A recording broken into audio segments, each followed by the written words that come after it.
This is something near and dear to my heart and my experience because I've had a lot of experience with the healing process. And I'm going to give you just a quick overview of that and then a sort of a spiritual and energetic model of what healing can be.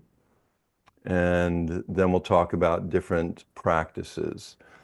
Um, I had an ulcer when I was 5 years old due to stress. And that's something that informed my life experience well into my almost 30s. Um, that was a stress-induced issue, health issue. It wasn't really physically based. It's not like an injury where I fell and I broke something. This is something within the foundation of my identity. And I want to talk about that a little bit more.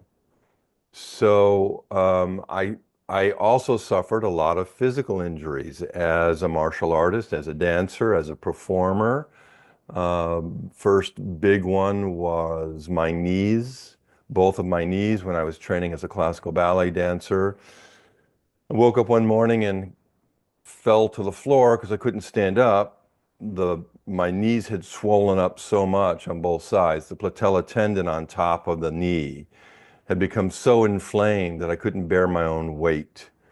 I went to sports doctors and they told me at the time, your dancing career is over. This is the worst case of tendonitis that we've ever seen. We want to put you in a hip cast from your ankles all the way up to your hips on both sides for 6 months. So to totally immobilize you so that you cannot move. And I declined that because I knew that if I was in hip casts for 6 months, my muscles would completely atrophy.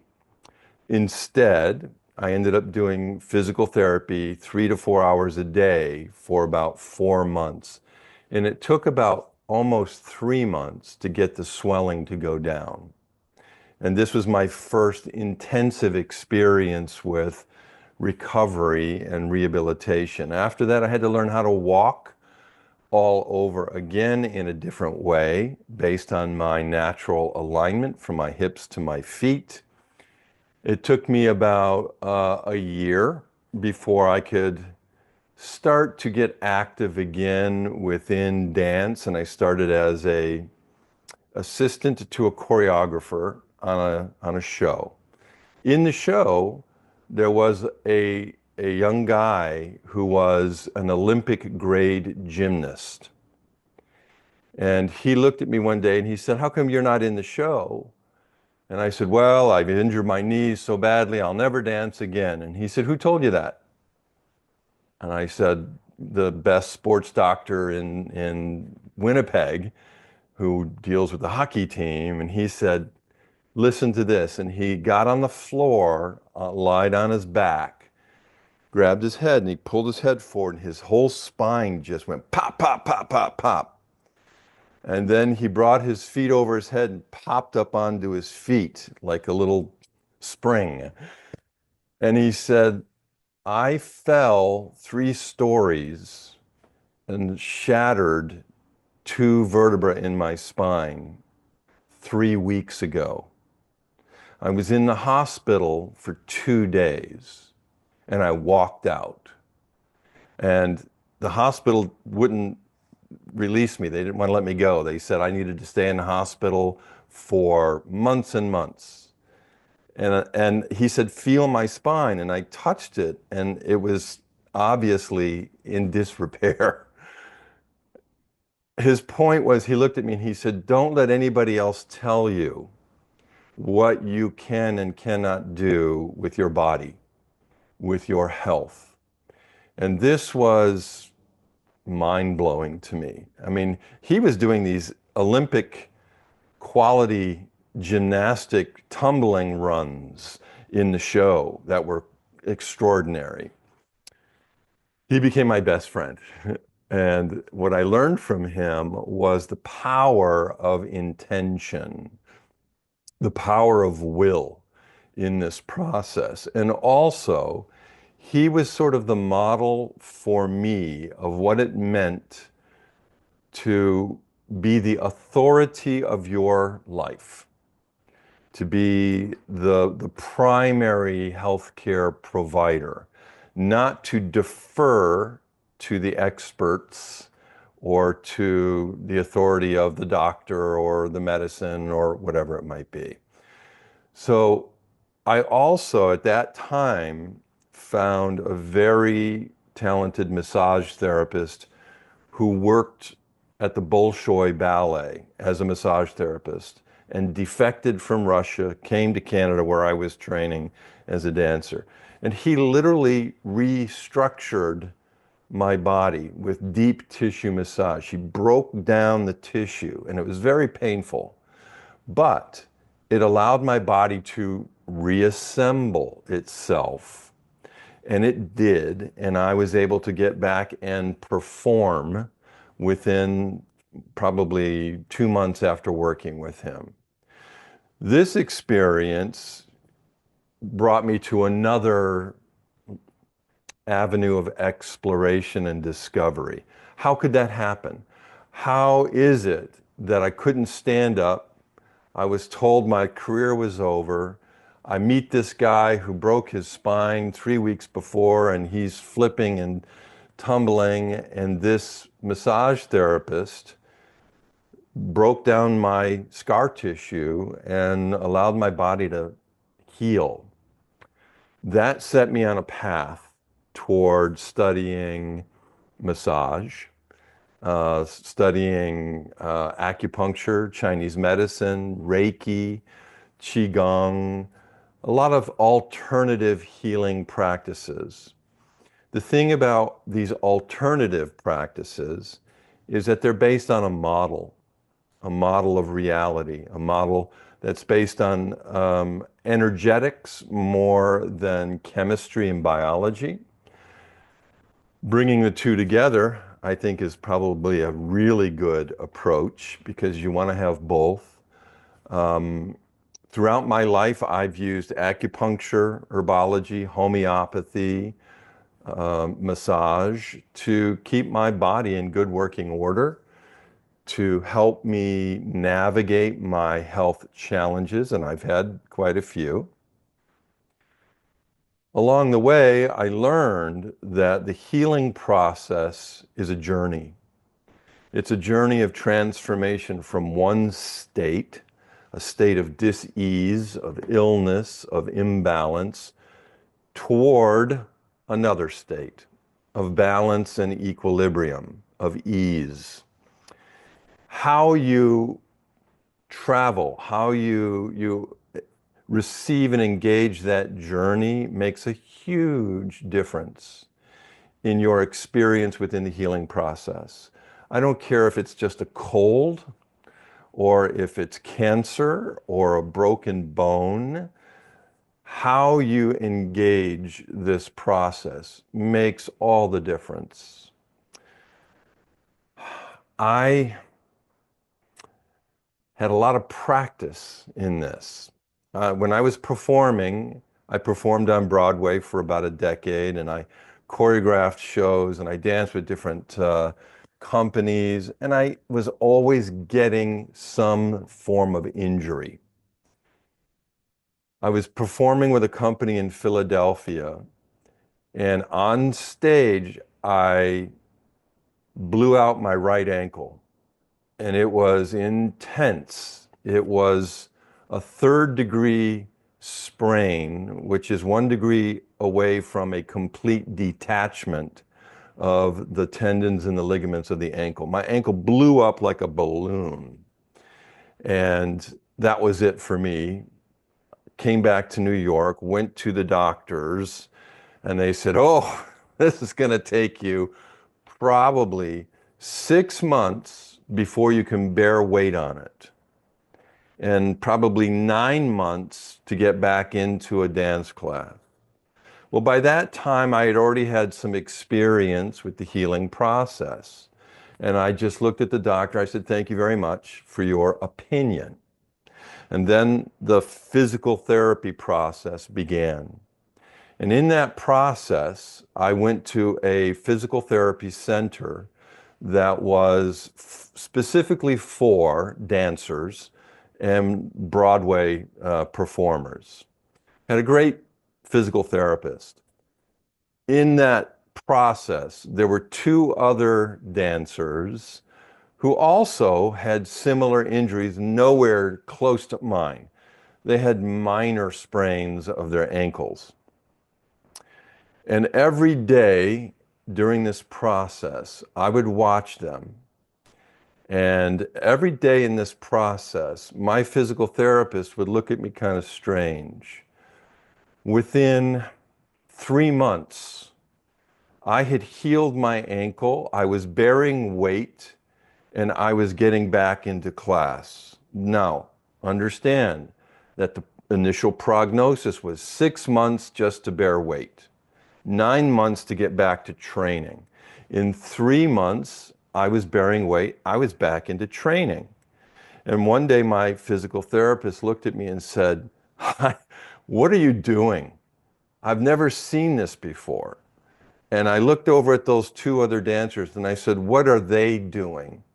And they had their headphones on, they were reading People magazine, they were chatting. And I said, "They're waiting for however long the doctor told them it was going to take. I am not waiting. I know that I am the healer. All healing is self-healing. I am not waiting 6 months as the doctor told me it was going to take." Now, this is really important because when you go to a doctor or a medical authority of some kind and they give you that time frame and you accept it, you will program your healing process accordingly. And I've seen it time and time again. So by that time, I was in my mid-20s, and I was already engaged in studying all these holistic healing practices, but I also understood that I was the primary healthcare provider, that I was taking the opinion that the doctor gave me, and the opinion, by the way, is based on a statistical average of a group of people of a similar age and type with a similar condition, okay? Now, doctor looks at you, they're not looking at you. They don't really know you. What they are looking at is a filter of statistics at you. And they're saying, well, based on your age, based on your condition, what's going on, this is the average time it will take. And that's what they announce to you as their prognosis. It's okay. I mean, this is just statistics that have been gathered over time. The point is, they don't know you. They don't know your ability, your will, your intention. After the ankle, it was some time later that I developed something called a lipoma. It's a fatty tumor on the back of my neck. And it started out very small, and over time it got quite large, like about the size of a golf ball, to the point that when I would lie down to sleep, the pressure was pressing into the base of my skull. So I went to a surgeon, and the surgeon said, "Oh, this is easy, this is benign, you could live with this, you don't have to remove it." And I said, "Well, it's really bothering me, I'd like to have it removed." He said, "This is an in-office procedure, 20 minutes, local anesthesia, it's all fine." So I go in for the surgery, I have the surgery, he sews it up, he says, "Listen, come back in 2 weeks. I need to change the dressing on the wound. This is going to take about 2 months for this to heal, then I can take the stitches out." And I looked at him and I smiled. I said, "Thank you, doctor." From the moment the surgery was over, I began the healing process. And what I mean by that is I began to visualize my body repairing itself, healing itself. I began to visualize a new state of normal. I went back to the doctor in 2 weeks to have my dressing changed. He took the bandage off and he jumped back and he said, "Oh my God, oh my God." And I was alarmed. I was like, "What? What's going on?" And he said, "This looks like 2 months of healing in 2 weeks. I'm going to take the stitches out now." And I was like, "Great." And he looked at me, he said, "You're a healer." And I looked at him and I said, "Doc, we're all healers. We're all healers." So again, this is just another practice session for me of how to approach this process, how to speed it up, how to take charge of it.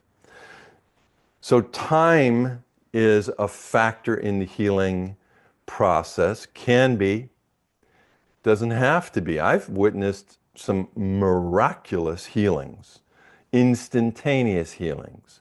I worked with a woman who was given 4 to 6 months to live. She had a diagnosis of lymphoma and MS, multiple sclerosis. I met her after surgery.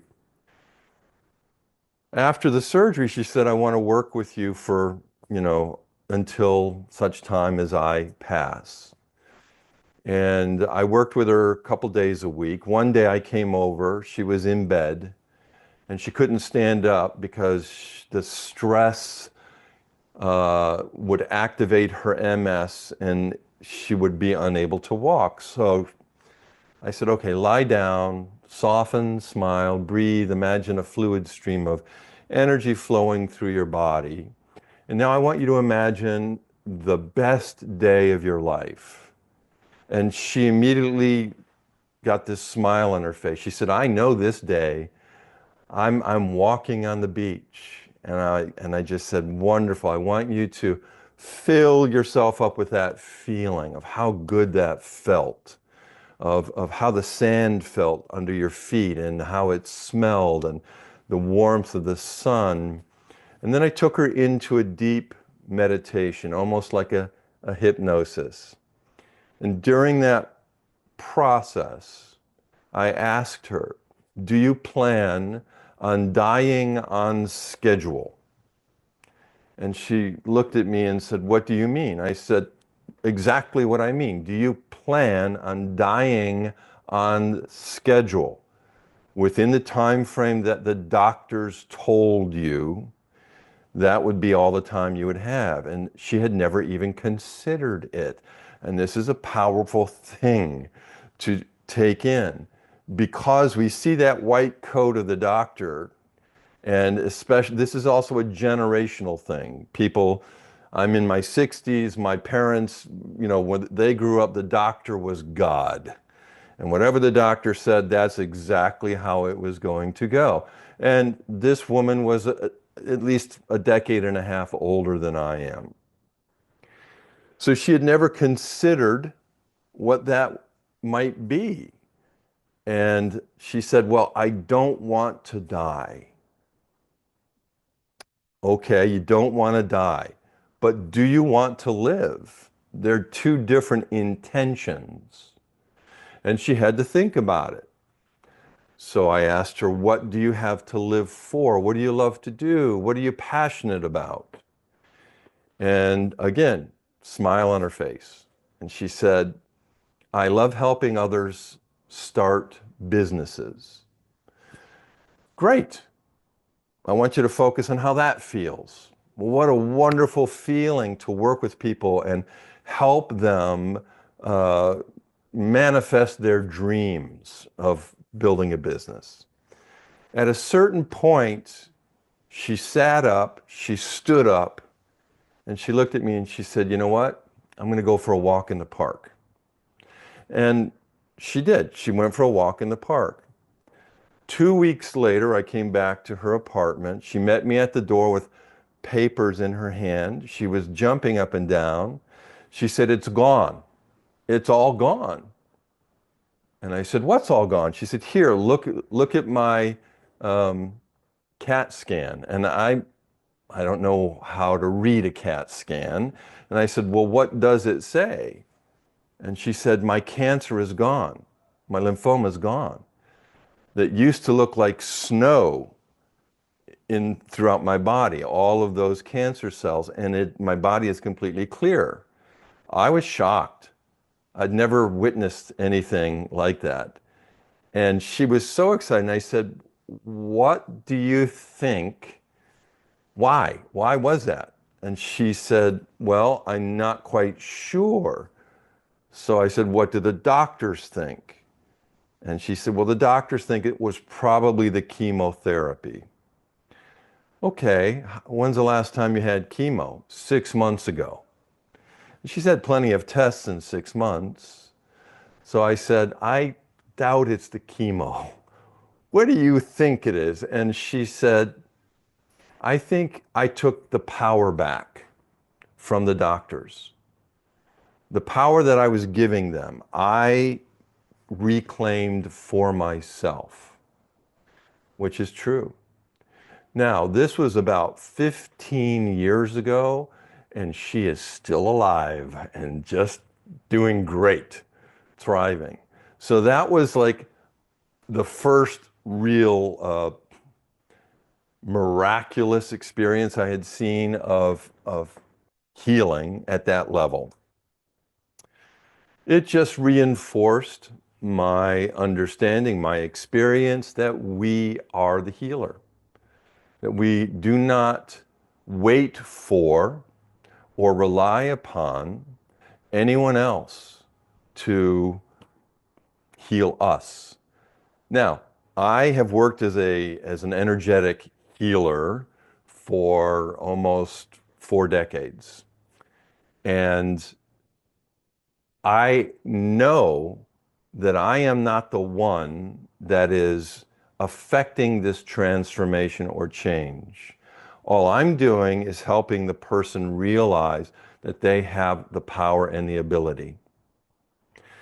Having said that, I've worked with many cancer patients. I specialized in that for over a decade. And I watched many people heal, and I watched a few people die. Not everybody is going to heal miraculously. And there are a lot of elements that come into play in that process. I was probably 6, 7 years into that healing work before the first patient I worked with died. And I blamed myself. I was like, what did I do wrong? I didn't do anything wrong. It was their journey toward becoming fulfilled in their life. I say that because all healing, again, whether it's the cold or cancer, is a journey of growth and expansion. If you choose to accept that and enter that experience that way. After the first person who died that I had worked with cancer, I realized that healing isn't just about the body. Well, I knew that all along, but the next time I met somebody that I knew instinctively was not going to survive their illness, the dimension of healing shifted. And it was toward growth and expansion. So when I would work with a person in that situation, I would try to get them to accept where they were, what was going on, so that they could transform as much as possible within the time frame that they had. And no one knows. No one knows how long that time is, by the way. Doctors can say based on statistics or what they've seen, but I've seen people last years longer than their prognosis. The point is, if you choose to accept this state of being, this opportunity, and I always look at it as an opportunity. I am out of balance. I am in a state of dis-ease. What a wonderful opportunity to learn and to grow.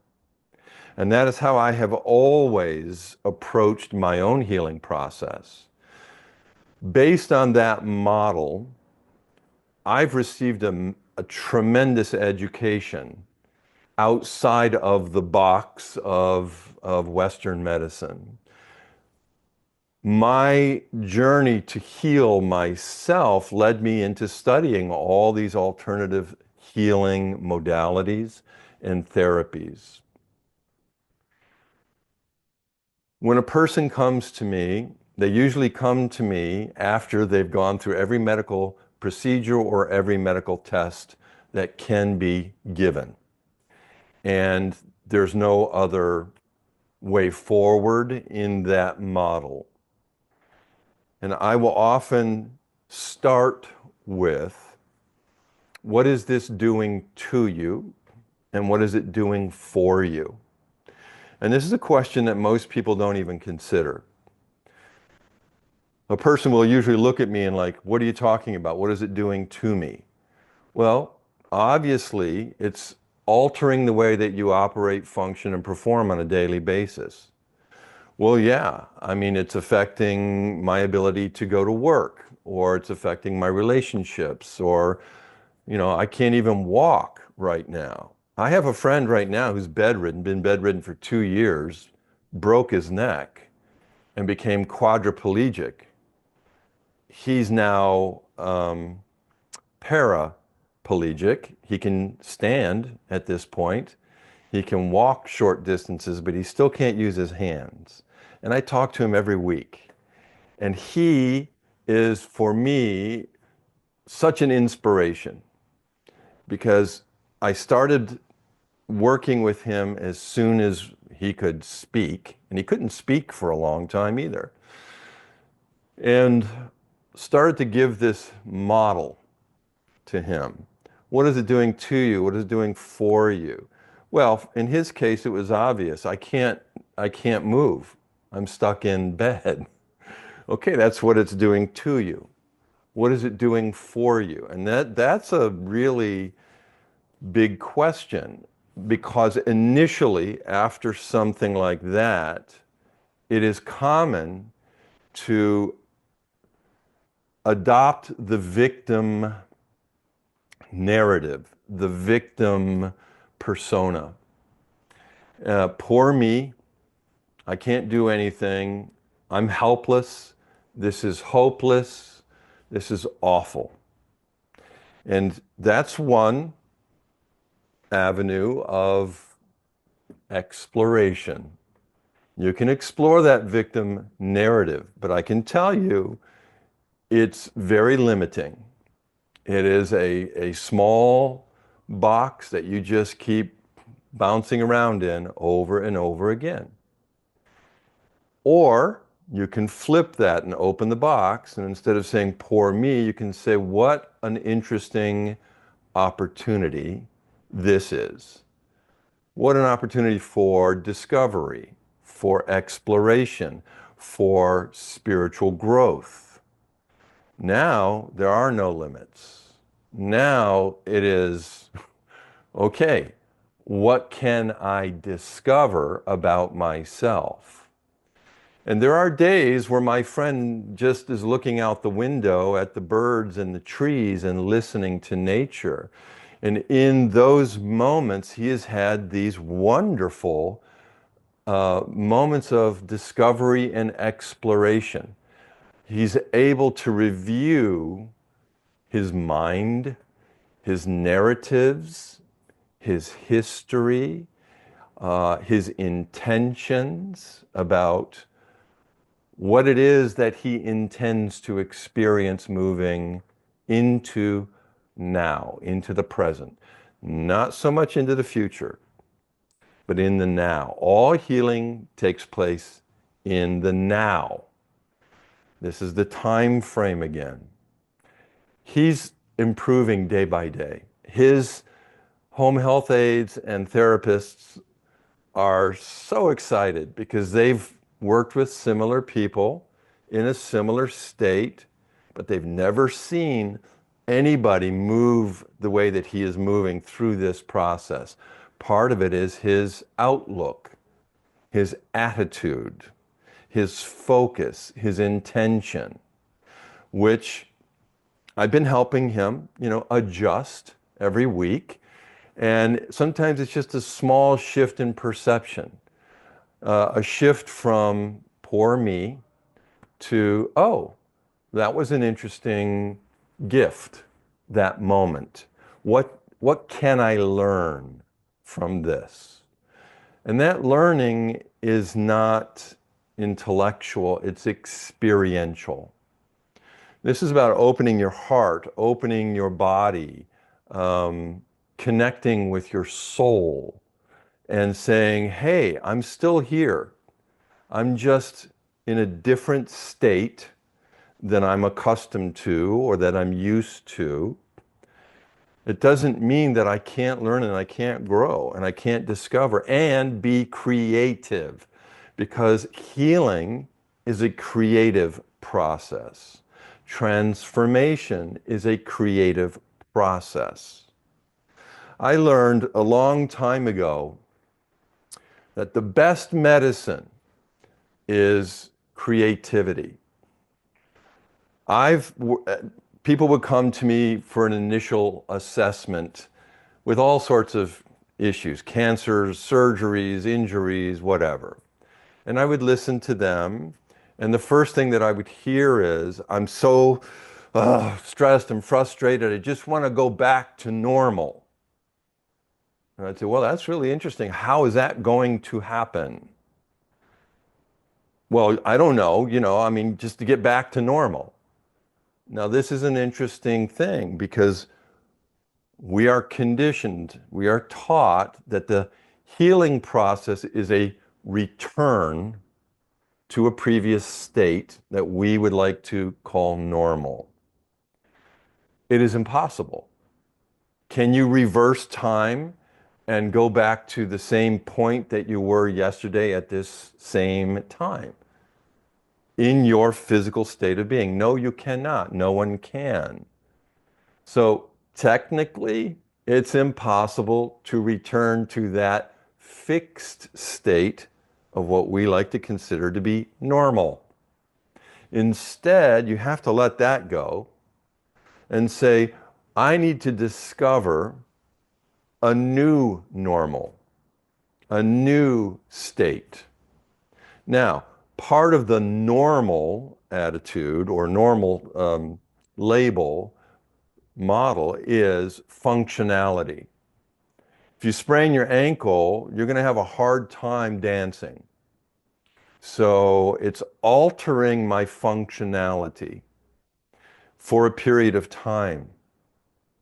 It's natural for me to want to look at that and say, I just want to get back on stage and dance again. If I do that, I am slowing down the potential time frame for my healing process. I'm adding resistance to the creative process because I'm not accepting where I am now. I am focusing on where I used to be or where I wish to be in the near or distant future. That shift out of the now, out of the present, takes probably 50 to 80% of your energy away from the creative healing process. Healing is energy dependent. You have to have sufficient energy for the body to repair itself. I met a guy who had cancer for 30 years. He was in his early 80s. He had come out of surgery. They removed a bunch of cancerous tissue from his back. And it was such a deep um, wound that they don't suture it together. They just sort of like compress the two sides together so that the body can knit from the deepest part together like that. He had been in that state for 2 months. He had a tube in that wound which was draining fluid out. He was making no progress whatsoever. In a wheelchair, in his apartment, the first thing that I noticed is he's weak, physically weak, energetically depleted, very low energy. So it became clear that the first thing that he needed was more energy. He also needed a model of healing as energy dependent. So what we started with was breathing exercises, qigong, breath practice. And it was just full breathing with the intention and the awareness that every breath you take into your body is a unit of energy. It is your primary energy. Food, water, sunlight, environment, connection with others, those are all forms of energy, and they're all really powerful and helpful. But your breath is your primary source. If you stop breathing, that's it, game over. If you breathe with the awareness and the intention of receiving a unit of energy into the body, every breath gives you more energy.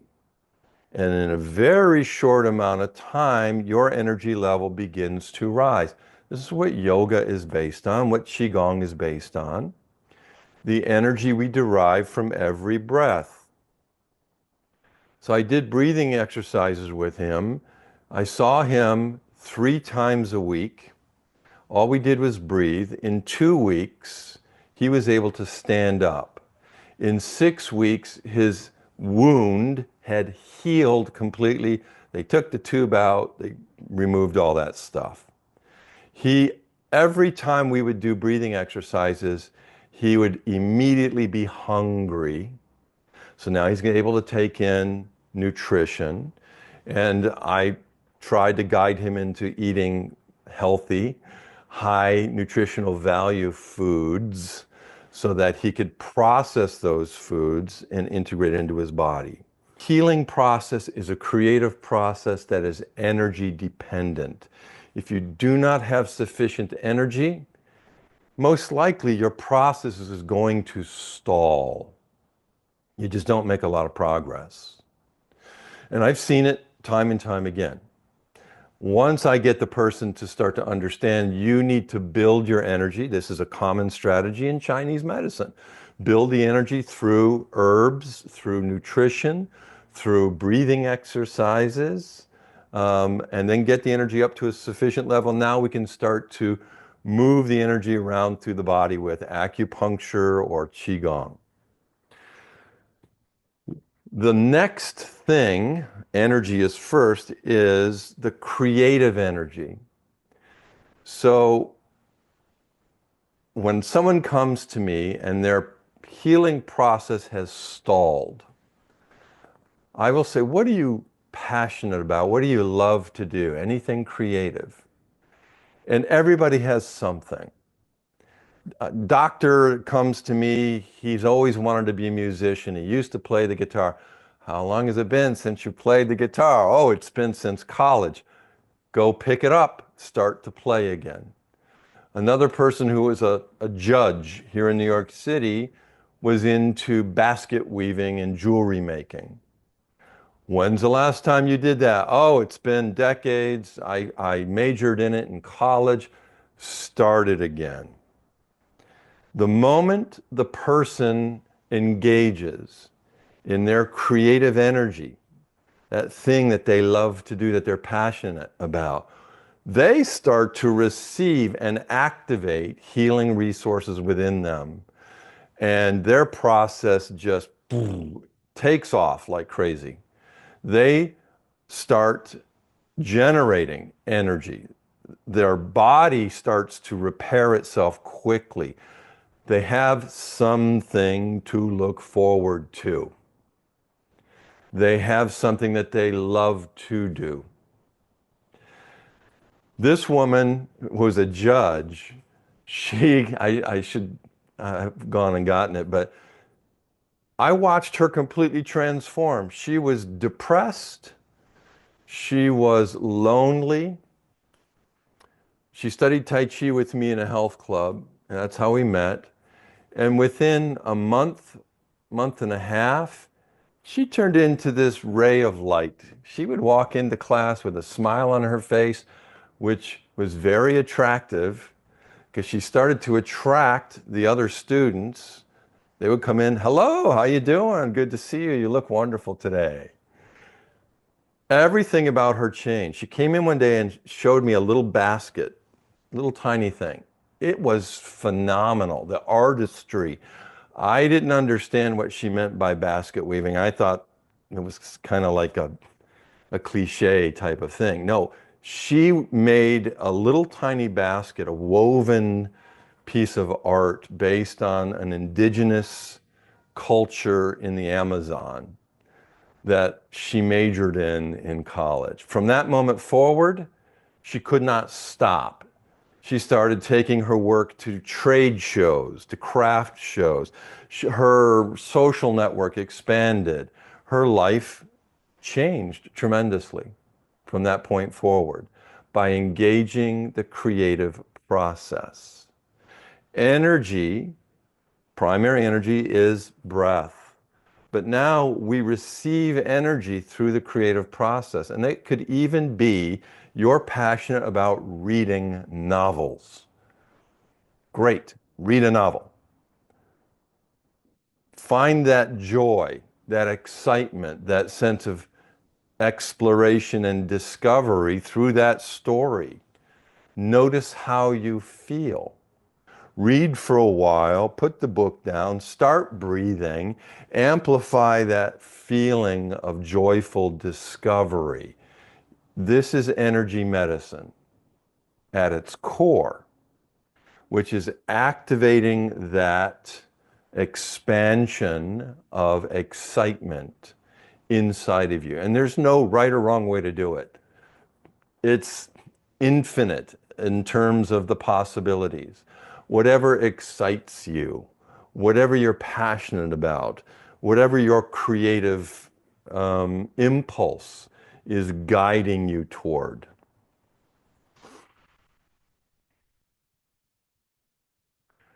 Identity. How we enter this healing process is largely governed by how we see ourselves. Do you see yourself as a victim? Do you see yourself as a student of life? Do you see yourself as on a spiritual journey of exploration and discovery? It really makes a difference. And I know you know that. We all know that. But to actually engage that as one of the dimensions of your healing journey right at the beginning is really powerful. Doesn't mean that you're going to be able to sustain it 24 hours a day. You go in and out. Sometimes you feel it, you're in it, you're in alignment with that intention, with that process. And other times you're out of alignment. This is where having an alignment practice is really important in the healing process. In last night's class, we just were talking about basic grounding and centering, aligning all of your parts and pieces into the present space time. Simple. Breath, center, ground, space. Soften, smile, breathe, and listen. open your heart to receive more of your greater soul light connection. That goes back to Tuesday's class of inner guidance. Fill the body with that neutral space and energy. And now, within that neutral space, what do you want to create? You might say, I want to create vibrant health. I want to create equilibrium physically, mentally, emotionally. I plant it in that neutral space. It will grow quickly. You will begin to transform. Now, here's the thing. You might not transform in the form or the fashion that you imagine. We use the imagination to create a blueprint as an outline, but it has to be flexible. It has to be, you have to be able to adapt and adopt and change in a fluid way. If you've got your mind and your imagination set on a specific outcome and it's not moving in that direction, you're going to put the brakes on and you're going to say, whoa, whoa, hold on here. I'm not getting what I want, what I think I want. Instead, let go of what you think you want and ask, am I getting what I need? And this goes back to the 3 questions for inner guidance. What do I need? What do I need now? What do I wish to experience? What do I choose to create? So in my healing process, I might be going south instead of north, the direction that I wanted to go in. Can I accept that and say, okay, I wasn't planning on that. I wasn't expecting that. I have a choice. I can either try to turn around and push backwards, or I can let go and go with the flow and see where this is going to take me. Now I'm on a journey of discovery. I don't know where it's taking me. That, in my experience, makes this healing process, healing journey, amplified 100 times. Because it's not just about returning to a previous state of fixed normalcy. This is about opening up doors inside of myself that I didn't even know existed, or a process of education in which I am now getting such an amazing education on all these new models and modalities of discovering myself through whatever it might be, acupuncture or homeopathy or Reiki. A lot of times people will come to me with a, quote, serious condition. And they've already gone through all the steps and protocols of medical science. Now they're entering the realm of spiritual discovery or artistic, creative exploration. And at some point, I'll say, wow, you're really getting an education, aren't you? I realize this in myself. Every time that I had a condition, an injury, or an illness, and I accepted it as an opportunity for discovery and exploration, it was both internal and external. I found practitioners, what we would call healers of different kinds, who all have a different perspective about what it is, how they see your state, how they see you. And it's like a mirror reflecting back to you, and you get to discover more about yourself. And often, I mean, some of these people are now lifelong friends of mine because we traveled together. We went on that journey of discovery and exploration together. The opportunity for education, for expansion, is tremendous if you want to move in that direction. I know that was a lot. That's an overview of sort of a model, an approach to this process. When a person comes to me, I I listen to them. I ask them a lot of questions. Where are they in their life? What do they need at this time? And I just briefly want to touch on, often we will create an illness or an injury as a way to bring our attention to other needs in our life. Here's my example. I was performing in a Broadway show for years, thousands of repetition, show after show after show. I was tired. I was no longer passionate about it. And I wanted to leave the show, but I was getting paid a lot of money. Had a principal role in one of the biggest Broadway shows in Broadway history at that time. Leaving was not something that few people did.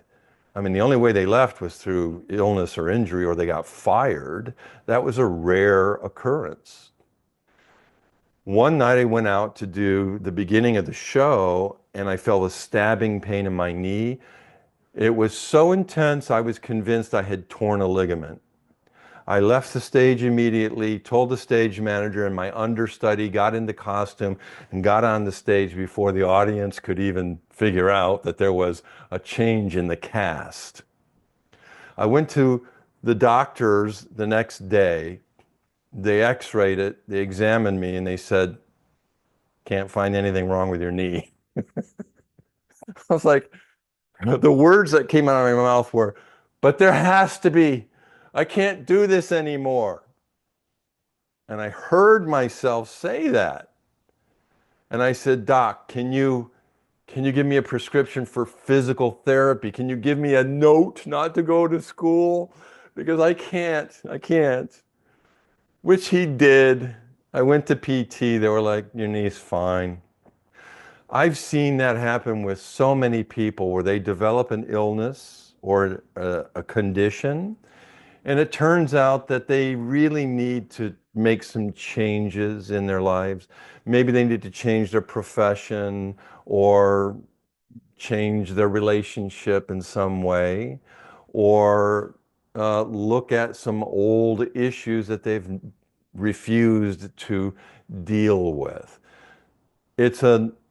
This goes back to, what is it doing to you? What is it doing for you? And a lot of times what it's doing to you is making you stop moving forward. Now look inward, ask more questions. What is going on right now? What's going on in my life? What do I need in order to be healthy, happy, creative?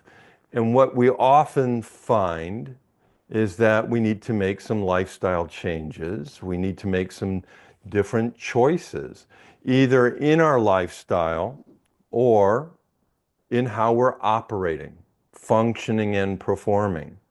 Could be that you're just working yourself too hard because you believe that that is the only way to work, and it is not.